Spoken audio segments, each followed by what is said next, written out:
Hey guys, it's Sean here. So I wanted to share this with you just to show that I feel like I'm actually making progress here. So I've been working this week. I've been running at, or this weekend, I've been running at Barcelona. And when I started out, the first race or two that I ran, I'll show you here. This is the first race I ran at Catalunya on Low Fuel Motorsports. And if you look at, I think I was in the bottom, of course I was in the bottom split, but I think, well, maybe, yeah, there I was. So I finished 18th, right? And my best lap in that race was where am I at? 147.752. And then let's get out of that one and we'll go to the next race. And I was, I think, a little bit better. So I was down here, I think. Although I didn't finish as high, I was at 147.517. So there was a little bit of improvement there. And then the race that I just ran, which was just 5 minutes ago, here, I improved my time by one. I wasn't in the very last split this time, which was amazing. Not only did I finish higher, I finished 14th, but I also improved my lap time by over a second. So about a second. My best lap time was 146.845, and I actually had one that was faster than that, but I kind of ran off the track just a little bit, enough to invalidate the lap, so it didn't count, but it was like 146.5 something. So this is why I do it. I as long as I can see improvement, then I'm happy. And I think a lot of times we get caught up. I get caught up in well, I'm not running in the top of the field, and I'm not even close. I'm like, even in this race, I was the best lap in this race was 144, and we're in the lower splits, and in the higher splits they're running 143s, and so I'm still a solid 3 seconds, at least 3 seconds off of the top times, but I've improved an entire second. Plus, not only that, I've been able to avoid some of the crazy wrecks and things that have happened in the past and in other races. My very first race at Barcelona was just an absolute disaster. And let me see if I can find it, because I think it should be right in here. But this is really kind of exciting for me. So I think this was it. Starting position. Yeah, I finished really, really bad.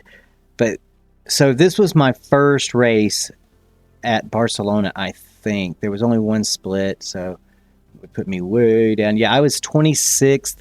My best lap time was 147.3, but if you look at my lap times, I was steady, like 148, 150, 149. And then I had one lap that was 147. So, and that's what I'm looking at.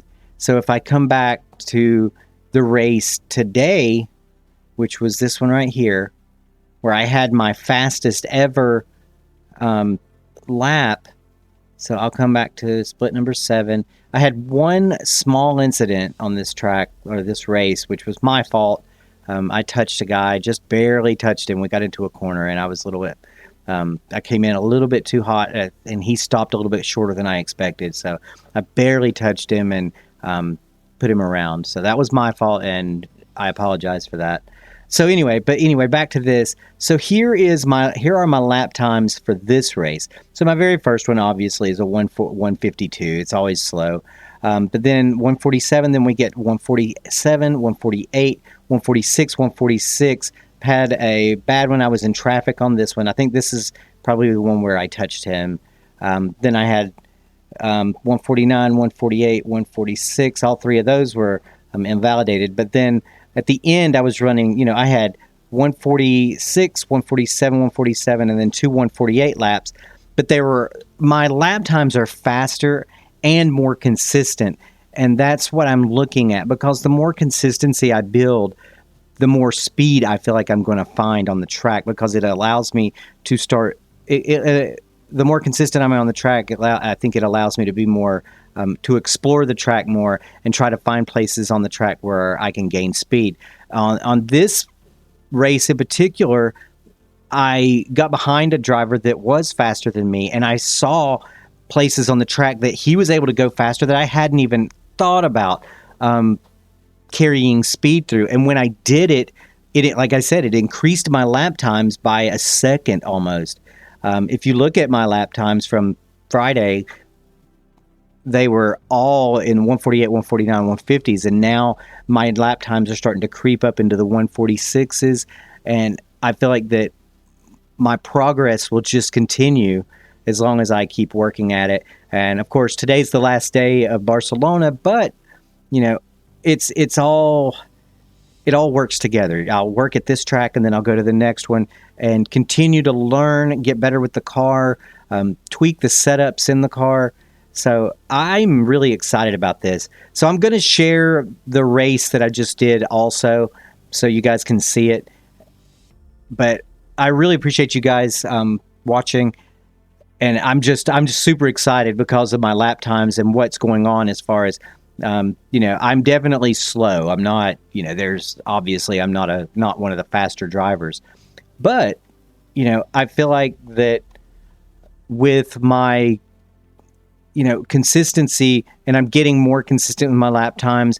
I'm running a lot better in traffic. I still have an issue when cars get around me where they pass, and it's something that I think I have to learn how to be more competitive, or not competitive, but how to defend a position, because a lot of times when a car gets up beside me, I will just give up, concede the position, and then try to work to get it back.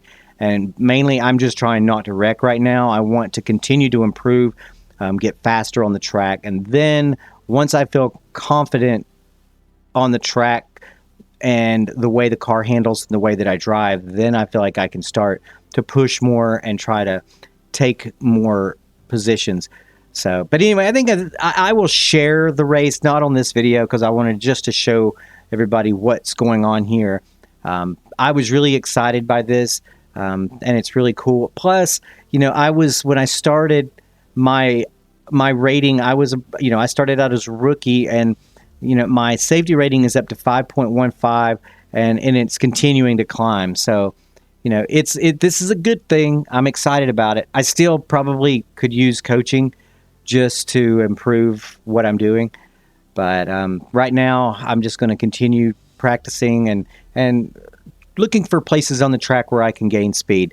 And the best way I feel like for me to do that right now is just to be on the track and really get behind people that are faster than me and continue to, grow. That's what I did in that race. I got behind someone that was faster, and I actually got to see where they were hitting places on the track, and I would be maybe in my brake when I didn't need to be, or just not pushing it to the limit, which is what I hear a lot about on videos for racing, is that what I feel like is my limit is really not the car's limit. So I have to push beyond my comfort zone and push that car into a little more uncomfortable position to gain more speed. That doesn't necessarily mean braking or braking later. I have actually found what people have said is true. Sometimes braking earlier is better because it gives you a better line into your turn, and your exit is cleaner, and you get more speed coming out of the turn than you could going in. That was an issue that I was having at Monza on the chicane. I would come in, I would brake late, I would gain a ton of time coming into the turn, but I lost all of that time plus more coming out of the turn because although I got into the turn super quick, I wasn't able to hold that speed and that time coming out because I wasn't smooth. So, but anyway, guys, I don't want to run this into the ground, but I am super excited about that right there. I was really happy to see the difference in my time. And as you can see, I actually had an improvement on my rating. So, and that's been steadily going downhill. So, I don't know why I went down in the race before, because other than I didn't score any points, but it is what it is. I don't really care. I'll continue to improve. But like I said, I appreciate everybody. And if you're still listening, when I get to 1,500 subscribers, I am giving away my G923 Logitech racing wheel. I've had it for about a year. It didn't get used very much. In fact, the wheel that I have now has probably seen more use in the last 2 months than that the G923 saw the entire time I owned it. It was a great wheel, but I just wasn't really into sim racing at the time. I mean, I kind of got out of it. I wasn't paying for iRacing, and just a lot of things were going on, so I wasn't using it. So I've still got the box that it came in. So like I said, when I get to 1,500 subscribers, I'm giving it away to one of my subscribers. So if you haven't subscribed, click like and subscribe to my channel. And when I reach 1,500, somebody's going to get that wheel. I appreciate you guys. I appreciate your support. Thank you for the comments that I've gotten, the positive comments that I've gotten. If it was a negative comment, it got deleted. I didn't read it because I don't read your crap. Anyway, guys, I do read the good comments, but if you don't have anything nice to say, I don't need you. Anyway, guys, I appreciate your support. I appreciate the positive feedback, and I'll see you guys at the next race. Thanks. I'm out of here.